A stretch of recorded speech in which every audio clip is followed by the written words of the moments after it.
Kalau isi tas teman-teman sekalian udah pada penuh sama charger, mulai dari charger HP, charger laptop, charger tablet, sampai charger TWS dan juga smartwatch, mungkin ini saatnya untuk stop dulu buat berpikir ribet. Dan oleh karena itu, produk yang Pical akan bahas kali ini itu hadir sebagai salah satu solusi, terutama buat kita yang kerja mobile dan membutuhkan banyak charger, ya kan? Dan ini kita langsung kupas jadi satu, ya kan? Dimana ini bisa mengcover hampir semua kebutuhan daya perangkat kita. Nggak cuma sebatas smartphone ataupun tablet doang, tapi produk ini juga sudah support buat charging laptop. Dan selain itu, produk ini pun juga sudah support dengan quick charging dan aneka fitur-fitur lainnya yang tentu kita akan bahas dan kupas tuntas lengkap di video ini. Jadi seperti apa detailnya? Let's check it out!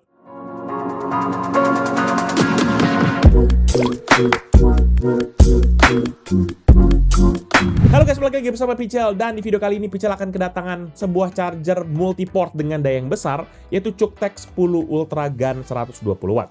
Seperti biasa, Pical bakal kupas tuntas secara lengkap mulai dari unboxing, desain, dan juga build quality, spesifikasi hingga proses pairing serta fitur-fitur yang tersedia di aplikasinya. Jadi mending langsung kita mulai aja reviewnya.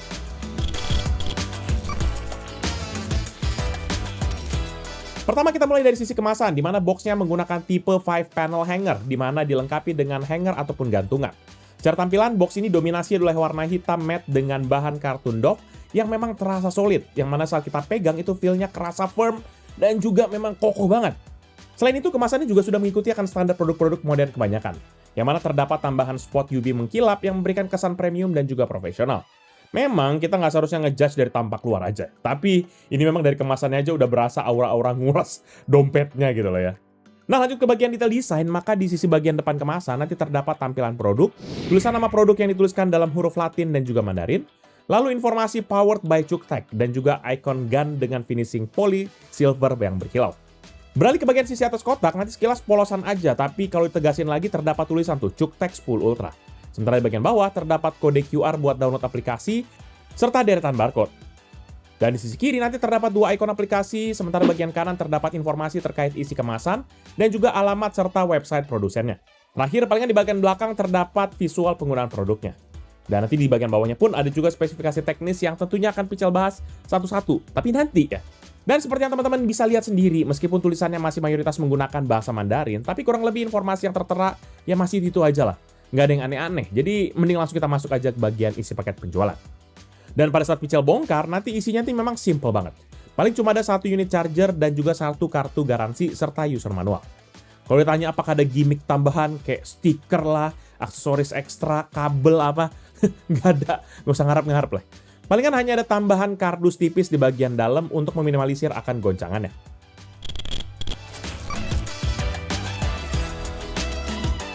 Nah, untuk urusan desain, maka charger ini memiliki tampilan dominan berwarna silver dengan sentuhan hitam. Selain itu juga terdapat aksen garis biru muda yang memisahkan bagian atas dan juga base bagian bawahnya. Ini memberikan sentuhan modern sekaligus juga unik. Dan untuk urusan build quality pun charger CUKTEK ini langsung terasa kokoh sih kalau kita pegang. Dengan dimensi sekitar 6,7 x 7,4 cm dengan ketebalan sebesar 3 cm dan berat 231 gram, membuat ukurannya tuh tergolong ringkas, praktis dan juga jelas travel friendly. Bodi pun juga menggunakan material plastik nih teman-teman, dengan kombinasi finishing doff dan juga glossy yang memang terasa jadi lebih premium lah dibandingkan charger pada umumnya. Dan setiap sudutnya pun juga nanti dibuat agak rounded gitu ya, agak melingkar. Jadi tampilannya nggak kaku-kaku amat lah, kayak si dia waktu ketemu kita pertama kali ya kan, kayak kaku banget, kayak kanebo kering gitu ya. Sedangkan untuk detail desainnya sendiri, maka di bagian depan terdapat 4 port, di mana terdiri dari 3 port USB Type-C dan juga 1 port USB Type-A. Masing-masing port ini nanti terdapat tulisan penanda, yaitu C1 sampai dengan C3, dan juga USB-A. Selanjutnya kalau kita geser ke bagian bawah, nanti tercantum tulisan CUKTEK dengan finishing chrome sebagai identitas dari brandnya sendiri. Nah, masuk ke bagian kiri dari charger, nanti paling ke sini cuma terdapat tulisan CUKTEK, sementara di bagian kanan nanti terdapat tulisan 10 Ultra. Ya, jadi kalau digabung, CUKTEK 10 Ultra, gitu ya kan? Ngerti kan? Ya, itulah konsepnya. Sementara untuk sisi kanan dan belakang, palingan tampilannya polos aja, tanpa ada detail-detail tambahan. Dan oleh karena itu kita fokus ke bagian atas yang memang paling menarik, di mana di sisi atas charger ini nanti dibekali dengan layar digital yang fungsinya bukan sekedar cuma hiasan doang. Oleh karena lewat layar ini nanti teman-teman bisa monitoring tuh aktivitas charger secara real time. Sementara di bagian bawah nanti palingan terdapat beberapa simbol standar internasional serta informasi spesifikasi teknis seperti nama model, input listrik, dan juga lain-lain lah. Dan di bagian ini nanti juga terdapat steker ataupun juga colokan listrik buat produk ini sendiri. Namun sayangnya dilihat dari jenisnya, maka kita tetap butuh converter lagi. Jenis colokan yang digunakan chargernya colokan tipe A yang biasa memang dipakai di beberapa negara seperti negara Amerika Serikat ataupun juga Jepang. Tapi bukan di Indonesia ya. To be honest, menurut Pichel agak sayang ya karena ini chargernya juga udah bagus, bisa masuk, terus tapi gara-gara harus butuh converter jadi repot lagi gitu. Padahal compact nih sebenarnya nih.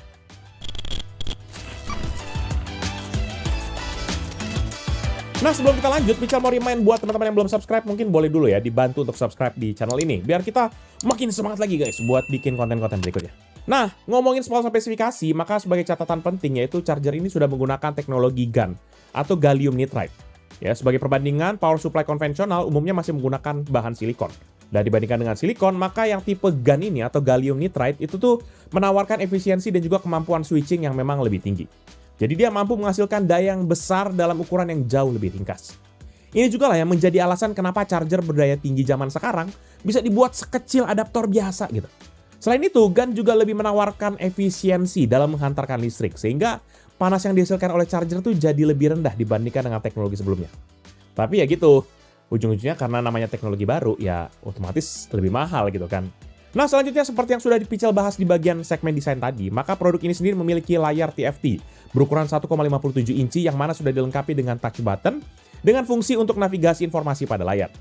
Menariknya, informasi yang dihadirkan cukup beragam, mulai dari AI temperatur control, watt monitoring, dan juga menu pairing.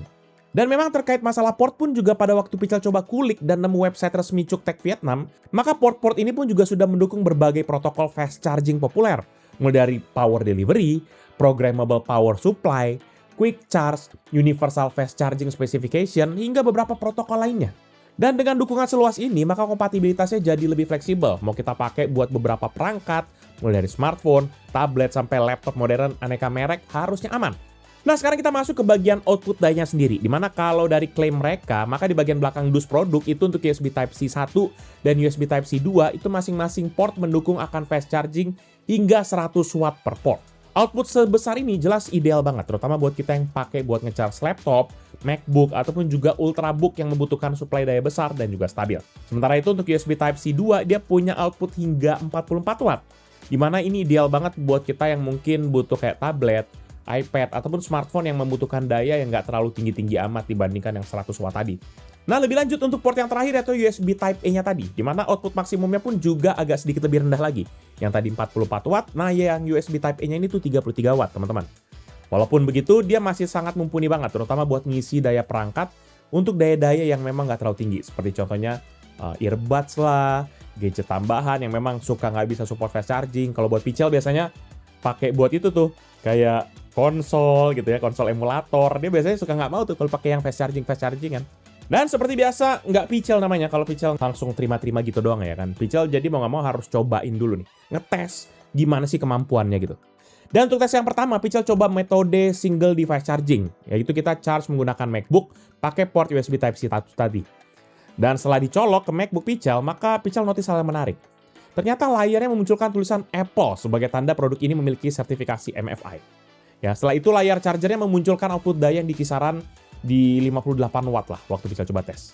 Dan untuk tes kedua, Pichel coba tes lagi nih, skenario kedua yaitu di mana pakai dua device. Charging laptop pada port yang USB-C 1, dan yang kedua smartphone pada port USB Type-C 2 tadi. Nah, ternyata untuk arus daya kepada MacBook-nya itu turun tuh, di kisaran 44,2 watt. Sementara di smartphone-nya dia mengkonsumsi daya di kisaran 7,7 watt. Ya, smartphone-nya juga Pichel akan tulis jenis modelnya biar teman-teman jangan ngarep, masa sih bang kayak begitu ya kan, ini kan smartphone-nya bisa 500 watt misalnya gitu kan. Ya enggak, ini kita klaim di bawah sini. Dan tes yang terakhir bisa coba siksa dengan memakai keempat portnya secara berbarengan. Kali ini kita pakai konfigurasi 4 device yang dimana laptopnya kita masukkan di USB Type-C 1 dan ada satu laptop lagi di USB Type-C 2. Kemudian kita pakai juga smartphone di USB Type-C 3. Dan yang terakhir kita pakai TWS, kita colok di port USB-A. Ya. Nah, maka pada kondisi ini, maka port USB Type-C satunya tuh arus dayanya MacBook-nya tuh narik sekitar 44,2 watt. Sementara untuk port kedua, yaitu C2 tadi, kita koneksiin juga ke laptop, dia menarik daya sebesar 41,8 watt. Dan untuk yang port C3, dia menarik kepada smartphone tuh sebesar 7,7 watt. Mirip yang kayak tadi ya, yang scanner kedua. Dan uniknya ketika USB Type-A dicolokin ke TWS, maka display informasi C3-nya otomatis menyatu dengan USB-A-nya. Yang dimana gabungan arus daya keduanya tuh di angka 12,2 watt. Dan Pichel coba cari tahu nih fenomena ini, kenapa gitu ya. Dan rupanya port C3 itu ya, USB Type-C 3, dan juga yang USB-A itu dia menggunakan sistem shared circuit. Ya, jadi dia akan berbarengan gitu nariknya, satu daya gitu. Dan kalau karena itu teman-teman bisa lihat sendiri bahwa klaim 120 watt tadi ini adalah klaim total watt secara keseluruhan ya. Dimana ini yang di-generate kalau kita colokin secara berbarengan. Karena seperti yang tadi udah Pichel info di atas, kalau masing-masing portnya itu pun juga punya batasannya sendiri-sendiri. Dan bahkan kalau teman-teman lihat dari tadi, nggak ada satupun USB Type-C-nya yang bisa menyentuh 120 watt. Jadi mau nggak mau, dia tuh menyentuhnya maksimum di 100 watt, contohnya yang C1 sama C2. Gitu ya, jadi 120 watt itu adalah total secara keseluruhan. Dan lebih lanjut lagi karena namanya Pichel ya, Pichel jadi ya agak kepo-kepo gimana gitu ya kan. Pichel coba tes juga nih, gimana sih sebenarnya panas dari charger ini kalau kita pakai secara berbarengan. Nah, Pichel lanjutin lagi metode yang tadi ya, mode siksa yang tadi, yaitu kita colokin ke 4 device-nya, dan Pichel cek suhunya sekitar 15 menitan setelah dia berjalan penuh. Maka pada waktu kita lihat, maka titik panasnya tuh berada di hampir semua bagian, termasuk juga layarnya. Namun yang paling banyak itu tuh berada di bagian depan dan juga belakang dari bodinya. Di mana suhu rata-rata yang dihasilkan tuh di sekitar 64 derajat Celcius, dan maksimumnya bahkan bisa mencapai 70 derajat Celcius. Catatan tambah dari Pichel memang ini bisa jadi oleh karena tambahan panas dari area layarnya sendiri. Bahkan di mana dia menyentuh area rata-ratanya tuh mencapai 60 derajat Celcius. Jadi ini akan sangat mengganggu jika teman-teman butuh melakukan navigasi scroll terutama di layar TFT-nya karena agak berasa panas banget itu. Sebenarnya sih memang ini to be honest agak nggak wajar ya karena average normalnya tuh berada di sekitar 30-40 derajat Celcius. Tapi Pichel juga berasumsi bahwa ini kan kita pakai ke empat-empatnya. Jadi ini sudah bukan kondisi normal lagi sebenarnya. Ya tapi terlepas daripada itu teman-teman harusnya nggak usah khawatir lah karena untuk urusan navigasi, jika emang lagi panas seperti kasus kayak gini, ada juga sih opsi navigasi alternatif, yaitu menggunakan aplikasi di smartphone. Nah, ini yang menarik ya kan. Produk ini, teman-teman, sudah terintegrasi dengan aplikasi Xiaomi Home. Dan ini sudah ada di Android dan juga iOS. Dan bahkan nggak cuma navigasi aja, tapi aplikasi pendukungnya ini, yaitu di dalam Xiaomi Home, itu juga memungkinkan kita untuk mengakses fitur yang lebih banyak lagi. Dan untuk kita bisa mengakses seperti ini, otomatis kita butuh yang namanya pairing dulu. Dan oleh karena itu, proses pairing, Pichel nggak akan bacain di sini. Pichel akan ditemani oleh Johan, di mana Johan akan ngejelasin bagaimana proses pairingnya. Silakan Johan. Oke guys, di sini saya akan nge-share gimana caranya proses pairing. Dan juga kita akan coba run through ada apa aja sih yang ada di aplikasinya. Nah yang pertama-tama adalah make sure aja di handphone teman-teman itu udah ada aplikasi Xiaomi Home. Nah kebetulan di sini saya udah download. Jadi kalau misalnya teman-teman belum download bisa download aja di App Store ada, di Play Store juga ada. Gitu ya. Jadi kalau misalnya udah selesai nanti downloadnya kita langsung buka aja. Nanti teman-teman bakal diminta untuk login. Teman-teman bisa sign in dulu segala macam. Kalau misalnya udah kelar nanti tampilannya akan seperti ini ya teman-teman. Terus sebelum kita pairing, make sure aja Bluetooth teman-teman tuh udah nyala. Itu yang pertama. Make sure aja kondisi Bluetooth di smartphone teman-teman udah nyala. Terus ini krusial banget, teman-teman langsung coba ke profile. Nah di profile ini teman-teman scroll down sampai nanti ketemu setelan tambahan. Nah di setelan tambahan ini ada submenu bahasa dan area. Di situ daerahnya itu teman-teman ganti daratan Tiongkok ya. Karena emang produk ini belum secara resmi masuk ke Indonesia. Jadi kalau misalnya teman-teman daerahnya masih Indonesia gitu loh, nanti takutnya pada saat proses pairing malah nggak nemu gitu loh. Pada saat di searching device-nya malah nggak nemu. Nah jadi teman-teman make sure aja untuk daerahnya diganti ke daratan Tiongkok. Oke. Setelah itu, balik lagi ke Xiaomi Home, kita sekarang persiapan ke peralatannya ya. Nah seperti biasa karena emang colokannya itu ada tipe A yang kurang umum untuk digunakan di Indonesia, jadi teman-teman membutuhkan yang namanya konverter seperti ini ya. Ini udah saya siapkan. Terus saya juga di sini udah menyiapkan sumber listrik. Nah di sini bisa kita colok aja. Terus nanti setelah dicolok sumber listrik, dia akan muncul tampilan seperti ini ya, ada menu. Dan kalau misalnya teman-teman lihat yang di bagian bawahnya itu ada 2 garis, itu bisa teman-teman sentuh untuk slide ke menu-menu selanjutnya ya. Nah teman-teman bisa pilih yang menu Bluetooth, seperti ini, ada tulisan pairing connection, cuman Meskipun ini pairing connection, kalau misalnya teman-teman coba langsung untuk pairing, dia akan lama gitu nemunya. Jadi caranya adalah teman-teman tekan lama yang 2 garis ini sampai dia restart. Lebih dari 2 detik sampai dia restart. Nah, tuh dia udah restart, dia ngebut ulang, reboot ulang sampai dia balik lagi ke menu yang ini, terus balik lagi ke menu Bluetooth. Nah, jadi kalau misalnya udah kayak gini baru kita coba pairing di aplikasinya ya. Jadi ingat teman-teman, nggak bisa langsung, harus di restart seperti itu ya. Ditahan lama 2 detik, nanti baru kita coba tambahkan perangkat di handphone. Tuh, kebetulan teman-teman di sini saya udah langsung dapet, emang prosesnya nggak terlalu lama ya. Jadi kita langsung pilih aja, terus kita pilih lagi. Nah, ini lagi menghubungkan perangkat. Bisa ditunggu sebentar.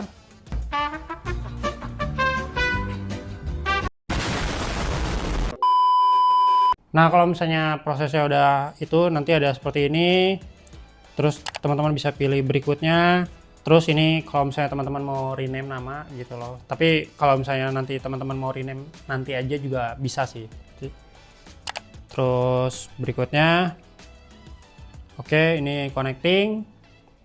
Oke. Udah selesai proses pairingnya. Nah, dari sini teman-teman bisa atur-atur dan sekarang kita bisa eksplorasi ya. Terus sekarang kalau misalnya teman-teman lihat tampilan awalnya adalah ada charger si Cuktek-nya ini, terus juga ada logo listrik ya. Tapi kalau misalnya teman-teman kondisinya chargernya nggak dalam keadaan tercolok sumber listrik seperti ini, nanti kondisi logo petirnya yang ada di aplikasinya ini tuh nggak kayak gini gitu ya. Jadi ini menandakan kalau misalnya ada logo seperti ini berarti chargernya tuh sedang dalam keadaan tercolok ya listrik. Terus untuk fiturnya sendiri bisa teman-teman lihat di sini ada tersedia 4 skenario. Ada AI mode, hybrid, single, dan juga dual. Nah, kalau misalnya teman-teman pengen tahu penjelasannya bisa akses yang 3 titik di samping, terus di sini ada penjelasannya masing-masing skenarionya ya. Ada mulai dari AI mode tadi, hybrid, single laptop, terus juga dual laptop gitu loh. Bisa teman-teman baca sendiri ya nanti. Terus ke bawah lagi ada USB port. Di sini itu teman-teman bisa kontrol. Jadi emang di sini kan ada 4 port USB yang bisa digunakan untuk charging. Nah, itu teman-teman bisa kontrol masing-masing port itu gitu loh. Mulai dari kita bisa nyalakan matikan gitu loh, terus juga ada delay power off, misalnya kayak teman-teman mau ngasih time, mau ngecas misalnya kayak 2 jam aja atau 1 jam aja, itu bisa di setting ya, kayak delay power off-nya mau di setting 2 jam, 1 jam, atau berapa menit gitu loh. Terus juga ada discharging protokol seperti UFCS, PD, PPS, ya masing-masing lah seperti yang tadi udah dijelaskan di video utama ya. Terus juga ini untuk C1, ada C2 juga mempunyai kayak menu pilihan yang sama tapi independen gitu loh.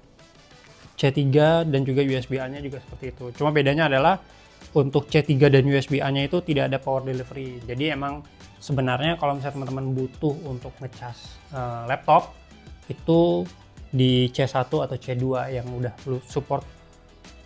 Jadi sebenarnya kalau misalnya teman-teman butuh untuk ngecas laptop itu bisa menggunakan C1 atau C2 yang emang udah support power delivery ya. Betul. Nah, terus selanjutnya ada USB-A trickle charging di mana teman-teman bisa menggunakan ini untuk ngecas TWS supaya baterainya itu tetap awet. Dan selanjutnya di sini ada kayak current power, tampilan-tampilan current status ya. Jadi teman-teman bisa mantau untuk statusnya. Kurang lebih sama seperti yang ada di tampilan display di screen TFT-nya. Bedanya adalah ini teman-teman bisa mantaunya lewat handphone aja. Terus dan yang paling terakhir itu kalau misalnya teman-teman lihat di pojok kanan atas ada 3 titik. Bisa teman-teman pilih di mana di sini bisa teman-teman ganti bahasa, terus yang tadi nama perangkat kalau misalnya teman-teman mau ganti itu masih bisa. Terus juga untuk pembaruan software atau firmware di sini juga bisa, dan untuk saat ini firmware-nya emang udah paling terbaru jadi nggak perlu diupdate lagi. Nah, kurang lebih itu aja cara proses pairingnya dan juga kita jelajah apa aja sih yang ada di aplikasinya. Thank you teman-teman. Overall, menurut pribadi Pichel, Charger Cuktek GAN 10 Ultra 120 Watt ini memang bukan tipikal charger yang kita temui sehari-hari. Produk ini memang dirancang buat kita yang punya banyak device dan gak mau ribet bawa kepala charger ke mana-mana. Dengan total daya sampai 120 Watt, 3 port USB Type-C, 1 port USB Type-A, dan juga dukungan protokol fast charging membuat charger ini terbukti bisa untuk ngecas laptop, smartphone, dan juga gadget lain secara bersamaan dengan pembagian daya yang jelas stabil banget. Nilai tambah paling besar tentunya ada dengan layar TFT-nya yang memungkinkan kita untuk memantau dayanya, arusnya, voltase, dan juga suhu secara real time. Ditambah lagi dengan integrasi aplikasi Xiaomi Home bikin kita bisa ngatur skenario charging, prioritas port, sampai update firmware langsung dari smartphone. Kapan lagi coba charger pakai update firmware? Kekurangan yang paling mencolok sebenarnya palingan terkait dengan charger ini adalah masih menggunakan colokan Type-A yang mengharuskan kita beli adaptor tambahan, terutama buat kita yang pemakaiannya di Indonesia. Dan selain itu, karena memang ini nggak rilis secara resmi, oleh karena itu akses aplikasinya masih perlu kita ganti kepada region mainland China. Dan dari segi harga, memang produk ini ujung-ujungnya bukan buat kaum mendang-mending. Oleh karena itu, harganya ini sendiri dibanderol di harga 979.000 pada waktu Pichel beli di toko ijo ataupun juga di toko oranye. To be honest, kalau buat Pichel sendiri yang memang anaknya gadget banget, ini sangat-sangat worth it. Sangat-sangat sebanding lah, karena Pichel nggak perlu banyak charger, MacBook segala macam, udah satu charger aja beres gitu kan. Jadi kita bisa menghemat space dan itu tidak bisa dinilai dengan harga. Itu semua benar-benar suatu manfaat kualitatif. Dan kalau teman-teman yang memang berminat dengan produk ini atau mau cek produknya, nanti bisa cek di deskripsi yang saya akan tulis di bawah ini. Jangan lupa juga untuk like dan juga share video ini, plus kunjungi sosial media kita seperti Facebook, Twitter, Instagram, TikTok, dan juga website yaitu pichelmediagroup.com. Jangan lupa main ke YouTube channel kita yang lain di bawah Pichel Media Group, seperti Pichel Main Game yang dimana bahas game konsol. Pichel baru bahas tuh Unbernic RG351P. Dan ada juga PMG Fams yang bahas soal aktivitas Pichel serta keluarga, walaupun udah agak lama ya Pichel kayak nggak update ya. Serta Pichel Toys Time yang bahas soal mainan. Nah ini lebih lama lagi Pichel nggak update, ya kan? Maklum, sibuk guys. Yang penting jangan lupa subscribe dulu lah ya. Jadi tutorial kali ini, thank you guys for watching. I'll see you the next video. Bye-bye! Iya kan? Bagus sih sebenarnya chargernya. Tapi kan bahasanya kayak Cuktek gitu kan. Cuktek. Pinjam dulu chargermu Cuktek gitu kan. Nah, gitu kan. Ya, gitu lah ya. Aduh, tapi enak sih. Untung kita bisa pakai ya. Jadi hemat port, satu port bisa. Mantap guys.